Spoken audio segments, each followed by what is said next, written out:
least 5 years of education. My parents supported me. They spent some money, and like I have to, give back somehow by taking a secure job, not being too much on risk.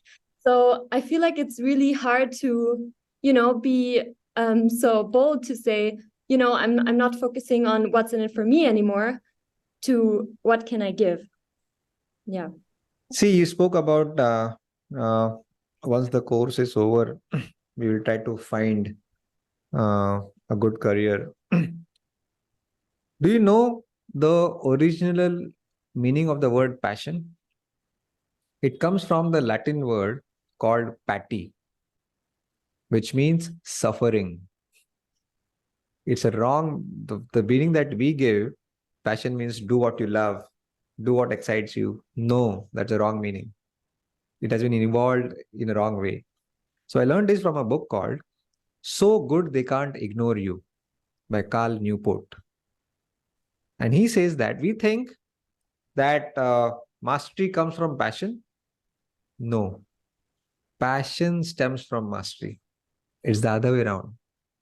Passion comes later on. It's the result, consequence of you suffering initially. For example, um, football, Ronaldo, when he had, do you think he scored a goal on the first stroke of his life, first kick of his life? Did he play as swiftly and as masterfully as he did today?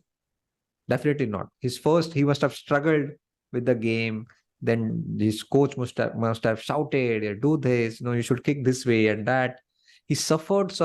He suffered the most amongst all of us. And now, as a result, the world calls him as a passionate footballer, right?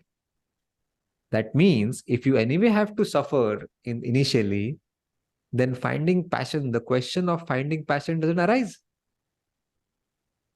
Right? Now, do you drive? Do you drive? Yes. A car. Yeah. Just remember the first day of your. Now I drive. Okay. I remember the first day of my driving school. Oh my God! It was like I was so panicked. I have to take care of the clutch and the gears and the accelerator and steering and so many things at a time. Oh my God! But now, after 15, 20 years of driving, everything is happening so automatically and mechanically. I don't know what's happening my legs are moving automatically. My one hand is out of the window. I'm changing the FM channel. I'm also looking at the girl in that car besides me. Everything is happening so simultaneously because initially I suffered and I did not quit. And now I'm enjoying it. So when you suffer, okay, you go through that suffering, you become better at it.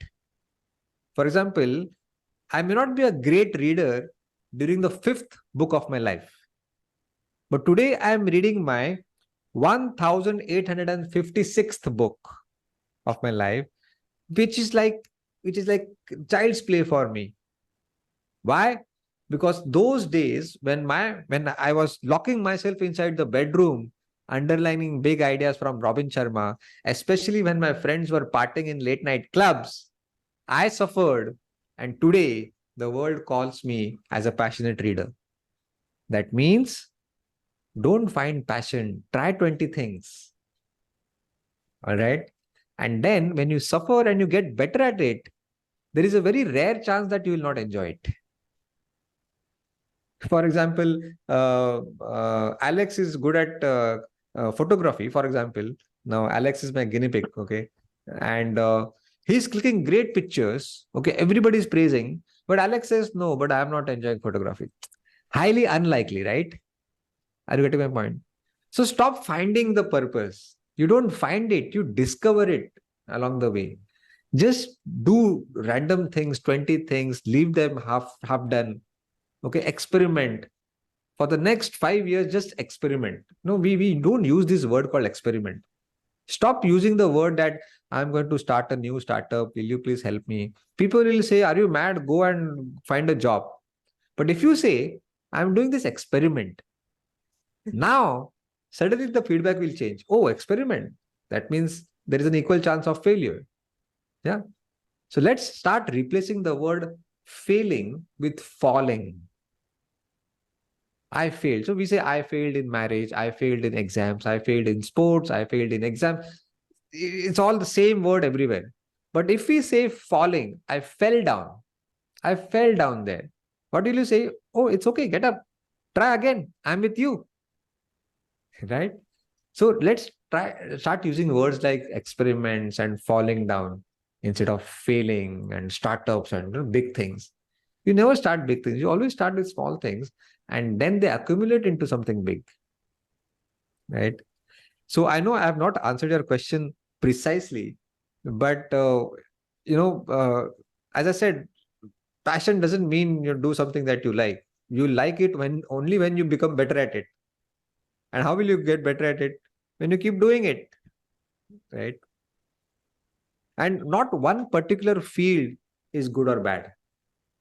Now just think about me reading. Nobody in his wildest dream must have thought that reading can be a full-time profession, can be a career. So don't think that passion and profession are two different things. No. Today's full-time profession was somebody's passion long back. Just imagine some two brothers went crazy and thought of flying a man in the sky. Everybody must have ridiculed, but who made history? Wright brothers. Whereas the pilot where I flew yesterday from another city today, I don't even know the name of that pilot. Right?